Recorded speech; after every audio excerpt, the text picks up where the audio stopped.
Chers amis, voilà notre 6e rencontre autour de l'encyclique du pape François Fratelli Tutti sur la fraternité et l'amitié sociale.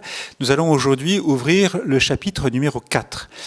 Pour mémoire, nous avions vu au chapitre 2 le commentaire que le pape faisait sur la parabole du bon samaritain qui visait à élargir notre cœur dans une conversion à l'autre, notre capacité à aimer celui qui se trouve sur notre route. Et puis ensuite le chapitre 3 dans lequel le pape offrait une réflexion sur l'amour authentique comme don désintéressé de soi, comme sortie de soi, et comme sortie de soi qui nous libère de la tentation de l'autopréservation dans un groupe fermé, avec le danger, dans le fond, de ne pas aimer. Et nous rappeler que le propre de l'amour de l'autre, c'est de s'attacher à lui comme un être cher, un être qui a du prix, quelle que soit sa situation, sa condition sociale, sa santé, son pays d'origine. Voilà. Et donc d'entrer dans la gratuité des relations qui fondent la fraternité entre les personnes et donc la solidarité qui en découle. Voilà le chapitre 3 que nous avions ouvert lors de la dernière rencontre. Aujourd'hui, nous ouvrons donc le chapitre 4 intitulé « Un cœur ouvert au monde », un chapitre qui est assez court, qui est en fait une transition, si je comprends bien, entre le chapitre 3 et puis les chapitres 5 et 6 qui donneront des lignes de force pour l'action politique concrète. Il va s'intéresser à une question qui est la question des migrants. On sait que c'est une question qui tient très au cœur du pape, qui tient très à cœur, et il va la déployer d'abord en donnant des repères concrets sur l'accueil des migrants avec 4 clés: accueillir, protéger, promouvoir et intégrer, en donnant des éléments techniques, pratiques, assurer le logement, la sécurité, l'assistance, etc. Un certain nombre de démarches administratives, mais jusqu'à la protection des mineurs, leur possibilité d'éduquer leurs enfants, etc. Et il va surtout développer un élément qui, me semble-t-il, est très intéressant, c'est de voir les migrants comme des dons qui sont faits à nos sociétés. Et il va développer toute une logique de réflexion autour de l'échange des dons que représente l'arrivée de migrants donc étrangers dans un pays. Et à partir de là, il va en tirer un certain nombre de conséquences importantes. Et l'autre face, me semble-t-il, de la même pièce, c'est que pour penser de façon positive l'arrivée d'un migrant dans un pays, ou de migrants au pluriel, en fait, il faut pouvoir penser simultanément le local, mon lieu, ma maison, là où j'habite, ma culture, et l'universel, l'international. Je ne peux pas penser intelligemment le local, parce que nous ne sommes pas sur des îles désertes, sans lien avec l'universel. On ne peut pas penser l'universel sans lien avec le local. Alors voilà les grands éléments qui me semblent émerger dans ce chapitre 4. Je laisse la parole tout de suite à Guy qui nous les développe. Alors moi, j'ai essayé de me mettre non pas sur l'urgence du principe de réalité que rappelle le pape. Il dit on aurait pu rêver que les peuples soient sages et se soient depuis longtemps préoccupés des zones désertiques, des zones où la vie était difficile, ce qui aurait, de manière préventive, évité le phénomène migratoire que nous constatons, qui est massif, qui est important et qui est probablement irréversible. Je tiens à vous rappeler qu'il y a 40 ans, pour ceux qui sont un peu plus âgés, l'abbé Pierre nous avait dit dans un discours, je me rappelle, très puissant, si vous ne faites rien pour les pays du Sud, ils viendront à vous. Bon, il y a 40 ans, ça paraissait surréaliste, maintenant c'est le quotidien. Alors pour ne pas rester sur une urgence qui consisterait à planifier, à organiser, et à ne mettre ça que sous l'angle du faire, j'ai envie de dire très horizontal.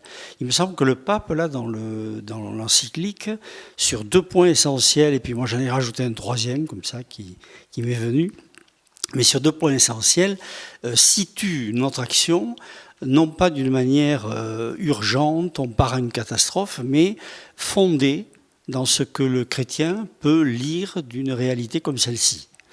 Alors, il y a 2 points qui me paraissent importants, notamment le don et l'échange, dont Eric vient de parler. Et puis le second, il parle de la tour de Babel. Il me semble que faire un détour par la tour de Babel, eh bien, est intéressant. Alors, sur quoi s'appuie dans le don et l'échange le pape? Il nous dit tout de go, mais écoutez, oui, vous avez des migrants, ça vous gêne peut-être, ça nous prend au dépourvu, cette ampleur nous sollicite de manière diverse, nous fait peur, donc nous arc-boutent sur un tas d'éléments de protection personnelle ou sociale, mais vous avez tout à gagner du don et de l'échange. Autrement dit, l'interculturel, ça n'est pas une option comme ça fortuite ou occasionnelle ou conjoncturelle, non, c'est une réalité des peuples de la Terre qui se fécondent de cette manière-là. Bon, alors évidemment, il faut que cela se fasse d'une manière sereine, ce qui n'est pas toujours le cas. Mais fondamentalement, l'échange des peuples et des cultures, c'est au plus grand bénéfice de tous. Il cite l'Orient, l'Occident, mais nous avons des sensibilités différentes entre les Orientaux et les Européens. Ça ne s'est pas toujours fait comme des bisounours, ça a été souvent dans des affrontements, mais tout ce qui côtoie en Orient des Occidentaux bienveillants et inversement se réjouissent de l'apport mutuel, n'avons pas les mêmes valeurs ou ne les mettons pas en place de la même manière. Alors, la question du don, par contre, il parle du don, il nous parle comme ça de gratuité. Bon, alors gratuité, on voit ça sous un angle économique, financier. Non, la question du don est très ancienne dans l'humanité. Les premières sociétés vivaient sous le mode du don. On donnait et réciproquement on recevait. Alors évidemment, l'aspect positif, c'est que je donne et peut-être que l'autre va me donner autre chose. Des sociétés avaient institué ça d'une manière un petit peu contraignante, si bien que la réciprocité est devenue une dette. Et alors combien nous sommes, nous, dans la dette? C'est un mot à la mode actuellement, on se demande qu'il faut rembourser les dettes, il n'y a pas que des dettes financières, mais enfin c'est cela. Donc ce cercle un petit peu qui n'est pas vertueux, don, dette, le pape nous demande de le dépasser en allant jusqu'à la gratuité. C'est-à-dire que je donne discrètement. Jésus a dit, donnez, vous avez reçu gratuitement, donnez gratuitement. Donc le véritable don, il est gratuit, il est discret, et si tout le monde fonctionnait de cette manière-là, bien évidemment, ça changerait ces rapports un petit peu conflictuels, dette-don. Alors je crois que ça mérite une réflexion, parce que c'est un peu révolutionnaire dans le contexte actuel. Il y avait un deuxième point, cette fameuse tour de Babel. Je ne sais pas si tout le monde l'a en tête, je me suis mis à le relire quand même pour ne pas dire trop de bêtises, mais le livre de la Genèse. Voilà, le livre de la Genèse, voilà, c'est très court d'ailleurs, c'est un chapitre d'une quinzaine de versets. Voilà. Donc les hommes se mettent à construire une tour pour atteindre les cieux. Alors les cieux, c'est évidemment là où siège Dieu, la divinité, et donc l'objectif, c'est effectivement, à peine voilé, de se prendre pour Dieu. Donc c'est le grand orgueil de l'humanité de se prendre pour Dieu, et on le voit d'ailleurs actuellement, la science remplace Dieu et aurait tendance à croire que c'est elle la divinité. On va même recréer des humains artificiellement, paraît-il. Voilà. Et deuxièmement, que font les hommes? Eh bien, ils deviennent, ils ne sont pas universels, ils sont tous pareils. Ils parlent la même langue, ils fonctionnent de la même manière, et ils ont donc une espèce de culture et de pensée unique. Or, Dieu dit dans la Bible, ça n'est pas mon projet pour l'humanité. Et que fait Dieu? Il stoppe net l'ouvrage, voilà, donc ils ne peuvent pas atteindre le ciel. Et deuxièmement, il les disperse sur la surface de la terre, du genre essaimez, vivez des cultures différentes, épanouissez-vous, en regardant dans votre substrat local ce que vous allez trouver comme élément de fertilité culturelle et autres, et après vous échangerez. Mais vous ne pouvez pas être tous pareils. Donc c'est ce que le pape appelle le faux universalisme. Il y aura un universalisme, on le voit avec les GAFAS, là, qui sont en train de nous inonder d'une culture totalement uniforme, standardisée, qui est d'une affligeante pauvreté, en définitive. Donc, on voit que l'échange, parce que les cultures sont différentes, on revient au premier point, est essentiel. Parce que si on est dispersé sur des cultures différentes, on ne parle pas le même langage. Et comment fait-on pour communiquer avec les autres? Et le pape nous demande d'inventer. Je vous rappelle que la razzia, autrefois, c'était à peu près le seul mode de fonctionnement qu'on avait pour rencontrer notre peuple. On allait chercher les femmes, on assommait quelques personnes au passage, et puis tout allait bien. Voilà, c'était un peu comme ça que ça fonctionnait. Troisième point, moi, qui m'a un petit peu intéressé, je méditais sur Marie et Élisabeth, parce que la visitation, ça m'a toujours, quand j'étais enfant, je me dis comment se fait-il que cette Marie, tout d'un coup, cesse toutes ses activités et puis aille comme ça se balader dans la montagne à Dodane pour aller rencontrer Élisabeth. Je ne voyais pas très bien le lien qu'il y avait entre cette annonciation qui me ravissait toujours et puis cette action immédiate là, un petit peu banale, je dirais. Allez, rendre service à quelqu'un, voilà, c'est pas terrible. Eh bien, je crois que c'est fondamental parce que le pape, justement, tourne autour du pot en ce qui concerne l'action. C'est-à-dire comment va-t-on agir dans toutes ces problématiques qu'il évoque dans son encyclique et ce qu'on vient de dire dans les différences qui doivent se rencontrer. Eh bien, il me semble que Marie va rencontrer Élisabeth, c'est-à-dire que dès que l'Esprit lui dit qu'elle va être mère, l'ange lui dit ta cousine va enfanter. Fait-elle? Évidemment, elle va l'aider. Mais ce n'est pas simplement une aide matérielle. Qu'est-ce qu'elle fait? Elle apporte avec elle Jésus. Puisqu'Élisabeth ne s'y trompe pas, on connaît la reconnaissance d'Élisabeth qui dit mon enfant a tressailli dans mon sein, et Marie qui chante le Magnificat avec les mots effectivement qui existaient déjà dans la Bible et qu'elle connaissait comme toute petite juive. Donc ça veut dire quoi? Ça veut dire que quand nous rencontrons quelqu'un, quand nous allons vers lui et quand nous prétendons agir, nous ne pouvons pas le faire si nous n'avons pas présent en nous l'idée que l'autre est porteur d'une parcelle de Dieu et que moi je suis porteur d'une parcelle de Dieu. Je suis à l'image de Dieu et lui aussi. Et donc si l'esprit ne nous anime pas l'un et l'autre dans l'action que nous entreprenons, ce qui va se passer ne sera pas la plénitude, comme dit François dans le reste de l'encyclique.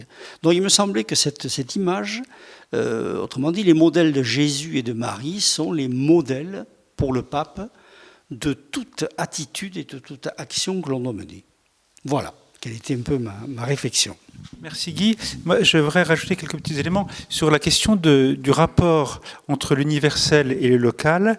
L'équilibre à trouver consiste à d'abord accueillir son propre trésor, comme dit le pape, sa propre richesse, sa propre culture. Je ne peux pas aimer l'autre et lui offrir ce que j'ai à lui offrir si je n'aime pas ma propre culture. Et donc il y a une ouverture à l'universel qui consiste à fuir sa propre culture, sa propre origine, sa propre richesse, sa propre patrie. Il ne s'agit pas de s'évader pour se déraciner, dit le pape, mais il est nécessaire d'enfoncer nos racines dans les richesses de notre propre culture. Le problème de la migration qui contraint les personnes quand même à quitter le lieu qu'il a vu naître. Et ça, pour le pape, c'est évidemment une catastrophe quelque part aussi. Et en même temps, le complément, c'est donc l'ouverture à l'universel, c'est-à-dire la capacité à accueillir d'autres cultures. Moi, j'ai eu la chance, à titre personnel, assez jeune, de pouvoir voyager.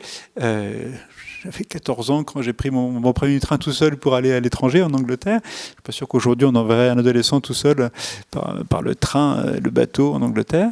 Mais voilà, une espèce d'ouverture, pas forcément facile d'ailleurs, mais à d'autres cultures, d'autres modes de vie, et qui nous ouvrent le cœur et qui nous enrichissent.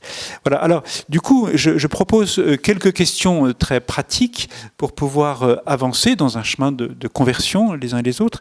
Vous les trouverez sur la fiche, je les lis. D'abord, dans l'histoire de ma famille, depuis un siècle, y a-t-il eu des personnes d'origine étrangère, venant donc d'autres pays, intégrées dans ma propre famille? Et quels ont été leurs apports? C'est intéressant, dans beaucoup de nos familles, il y a des personnes d'origine étrangère. Dans les relations, deuxième question, dans les relations que j'ai eues avec des personnes venant d'autres pays, alors que ce soit des migrants ou des gens de passage, voilà. quelles ont été les richesses, qu'est-ce qui m'a enrichi dans les échanges que j'ai eu avec des personnes venant d'autres pays. Troisième question, quelles sont les richesses culturelles de mon propre pays? Est-ce que je suis capable d'en nommer 5? Et dans le fond, est-ce que j'aime mon pays? Cinquième question, dans mon éducation, ai-je été encouragé à voyager, à découvrir d'autres pays, d'autres cultures? Est-ce que pour moi, voyager est source d'inquiétude, de peur, ou au contraire de joie, et voilà, d'accueillir d'autres situations, d'autres richesses, d'autres cultures? Et puis dernière question, ai-je eu la possibilité de séjourner longuement dans un pays étranger? Si oui, quel en a été pour moi l'enrichissement? Quelles sont les richesses culturelles de ces pays que j'ai découverts? Voilà, sans doute que l'échange autour de ces questions-là peut nous aider à avancer dans les questions difficiles qui touchent à la question de la migration et de penser le local et l'universel. Merci, bon échange, et puis nous nous retrouvons pour la prochaine rencontre qui portera sur les chapitres 5 et 6. Dans une rencontre, nous essaierons de parcourir et de lire ensemble les chapitres 5 et 6. Au revoir.